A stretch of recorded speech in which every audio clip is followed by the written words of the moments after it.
Okay guys, so after 7 days on a cruise, we are back to reality. But first things first, we need some shopping because when we left we had nothing in the house.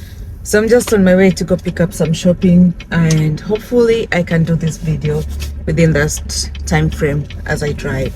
So this is our second cruise. If you're following along, I have videos on what we did on every single day and how we enjoyed our time together. So this is your sign: book your cruise and you can enjoy it whether as an individual or even as a family or even with a group of friends. This is something very memorable. At least for us, we did enjoy ours. And when we were exiting the cruise ship, I can tell you I felt that pain. And between me and my daughters, we were like, you know what, we need another cruise and we can't wait to go on the second one.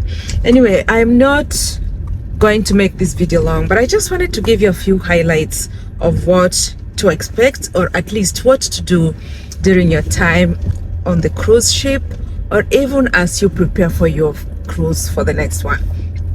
And every cruise ship is different. This is my experience on Carnival cruise. This is our second one and we have nothing to compare it with, but this is what I want to tell you. And please stay all the way to the end because you don't want to miss any of these major points. So the first thing first, always check your Carnival Hub. Yes, this is the app where they put announcements, they put daily activities and where they are. There's information on what to expect, the map of the ship, how you can get to different areas. So definitely make sure you have that downloaded before you get on the cruise ship. And you don't need Wi-Fi for this. It's complimentary from the cruise ship, and you can just take a look and see what they have happening for that day.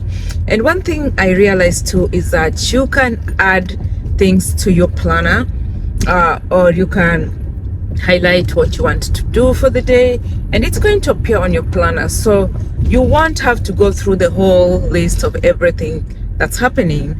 So you can see what's happening next. So once you select the ones you want to do for the day, they'll just appear under your planner, and you'll get an alert 15 minutes before the actual start time. So make sure you download that and you take a look every single day and see what they have happening. The other thing I want to talk about is meals check-in. This is something we didn't know about, but we did only 2 restaurant meals that we had to go and sit down. The first one we did was at Shebang, which we found out that not everything is free in there. So we ended up buying drinks, which was fine, but also pay attention to the fine prints. So the first time in some of the specialty restaurants is free, and then after that it's $8 a person. So that was one of the things that we noticed. So like for the first night we ate at Shebang, and if we were to go back there we were gonna have to pay. So Shebang is a Chinese slash Mexican restaurant, so you can get all your tacos, all your Mexican specialties, and at the same time you can also get your Chinese specialties. So definitely this is something to pay attention to so you don't get surprised bills at the end of the day. The other thing I want to talk about on this is when you are assigned. Okay, let me back up a little bit. The first time when we cruise, we were assigned to just one restaurant, meaning you are gonna go to the same restaurant every single day if you wanted to, or you could choose to go to the main Lido Day and choose your buffet. So this time around we were assigned to 3 restaurants. So there was Shebang, Pacific, and then there was Susina. I don't know if I'm pronouncing that right, but the thing was you had to choose which one you are going to for the day, and you had to check in ahead of time just so your table was ready for you at the moment. We didn't know about this, and we ended up wasting about 30 to 45 minutes because we didn't know we were supposed to check in. So definitely pay attention to that. The fourth thing I want to talk about is the spa prices. So apparently the sea day price versus port day price, which is something I didn't know. So when we booked this, we put for our honeymoon because my husband and I are celebrating our anniversary soon, so we got a $50 coupon. But then when I showed up for the spa day massage, the price they showed on the app was different from the price they gave me for the receipt. And their reason was the port days are already discounted, so they can't utilize the coupon for that. But I tried arguing back and forth, but they were like, no, they were not budging about it. So just heads up, if you decide to go for a spa on specific days, pay attention to the prices, especially if you have a coupon that you want to utilize, because by the end of the day, you might not end up using it. And then the other thing is gratuity. So 18% is automatically added to every single service you get on there. You go to the spa, 18%. You go to a restaurant, 18%. Yes, they automatically add that. And to tie that with my next point is, apparently the 18%, you can request for it to be removed from your services or from your charges. And this is something, it's individualized. If you want that taken out, that's fine.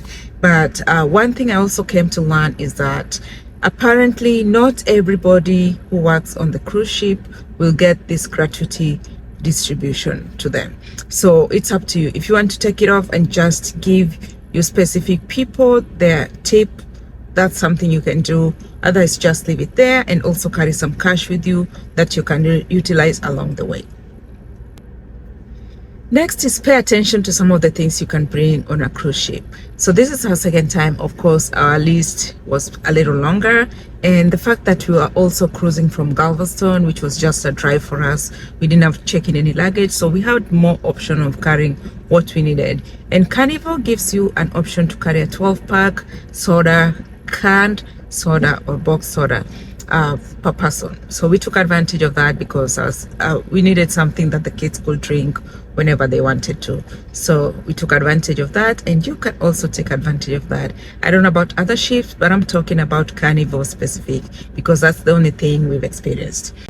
Finally, what I want to talk about is the water. So if you're a second time cruiser onward, you'll get complimentary 1.5 liter of water, which you can retrieve from either your room or your one of the restaurants or one of the bars. So this is something we didn't know about until later on towards the end of our cruise, but we took advantage of it because why not? The price tag for it was like $4 and some change. So this water was sitting in our room for days before we finally found out that yes, being that we are cruising for the second time, we can get this water complimentary, and we took advantage of that. So definitely these are some of the things that I will look into the next time I travel.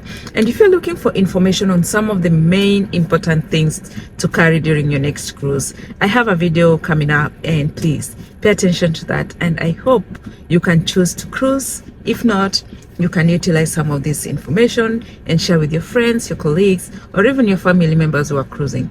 Till next time, peace out.